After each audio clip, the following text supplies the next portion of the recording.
Hello and welcome to the Astrology and Spirituality show for Thursday the 4th of February. Today the moon's diving deep in the sign of Scorpio. That can make us inclined to retreat a little bit, be a bit more private, perhaps reflect, think about things in a profound way, but it is in a direct opposition with Mars. So if there is something of an emotional nature which needs to be said, I think it could come out, especially as there's a quarter moon in the sign of Scorpio today, which is angling in a right angle to the sun in Aquarius. So essentially we have the moon opposite Mars and both a T-squaring up to the sun in Aquarius.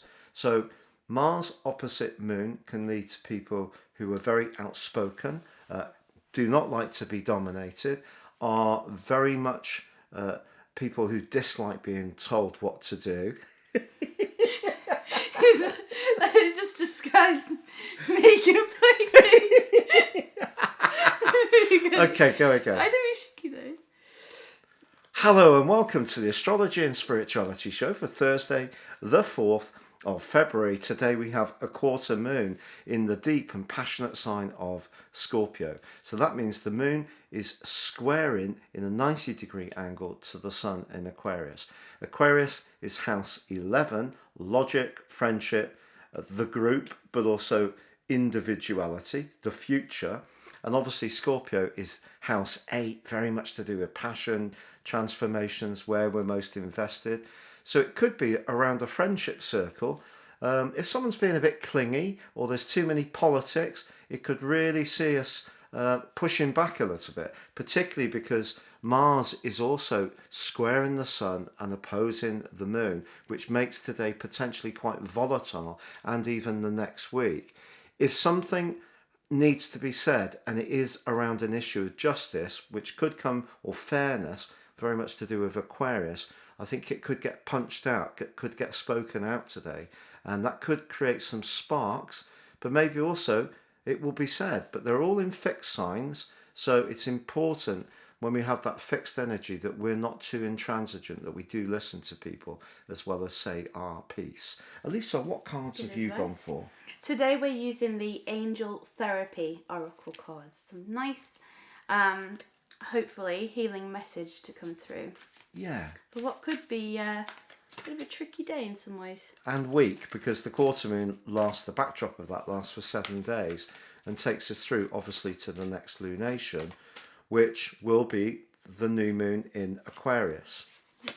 Okay, wow, I've never seen this card before. It says God box on here. Oh. And it says, write any worries, concerns, or desires on a piece of paper that you could put in a special container called a God box as a way of letting go and allowing the divine to help you. Oh, isn't what that great? What a wonderful thing. I like that. This idea of putting our worries into a box. Now, this is kind of the opposite, but the Stephen King movie, or book, The Shining, one of the characters in that has these abilities, and he has like difficulties with some of the things he experiences. So he creates a sort of boxes within his mind to put those worries in, which are represented as, scary things in the film, but really that's a metaphor for our worries in our life. And I don't think it's about just locking things away and never looking at them, because things always find a way to come to the surface. But what this God box idea does, it's a more physical, outward way of doing something. A lot of these thoughts of ritual, so say for example people would say do a full moon ritual. This could include leaving a crystal outside or running a bath with some herbs in it. The reason rituals work is because it tells our brain that we're doing something to affect something. It's that idea of cause and effect. So we're not just thinking it, we're doing an outward action to maybe make something happen.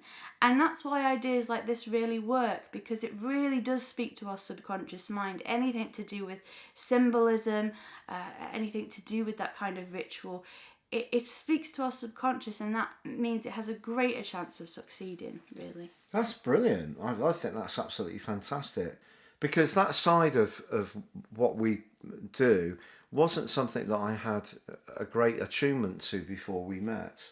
I think I was very much into the sort of maths of astrology, very much the people side of it, but the sort of the more The more logical, in a way, side of everything. Like, you've taught me so much in that regard, like looking at things in that quite aquarium way in a lot of ways. There's a lot of logic, there's a lot of thought processes. bit hard not to do with all the Aquarius I've got.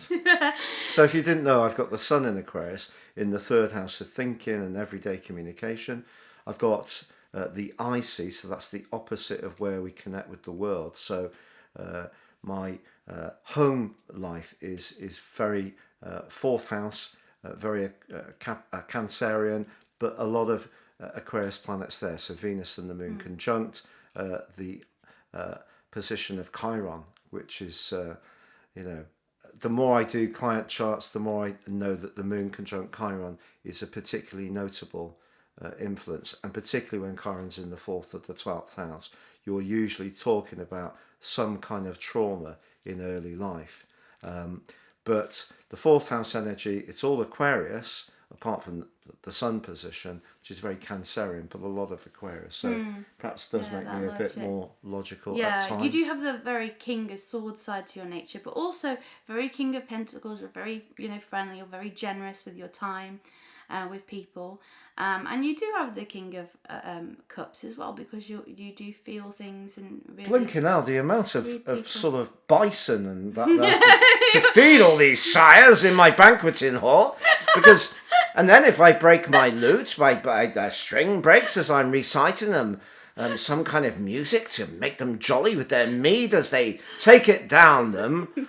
No pressure. And who have we left out? The King of it, he's crying in the corner. Who have we left out? We've done the King of... the King of Wands. Yes. You do have King of Wands energy, but I think the other... He's sobbing in the corner. He hasn't been included in the royal banquet. I think I'm a bit more wandy. You can say that again.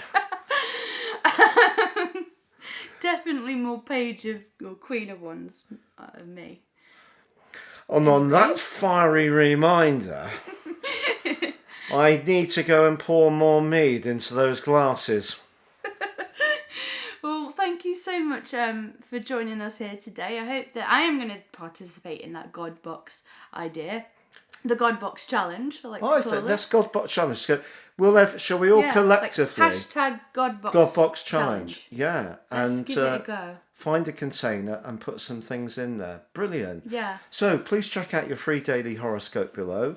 If you'd like to find out what's going on with this quarter moon, please check out the free weekly horoscope for your sign on our channel, which I do go into quite a lot of detail on that for each of the 12 zodiac signs. But from the A Kings, it's a goodbye from him, and it's goodbye from them. Goodbye. Goodbye.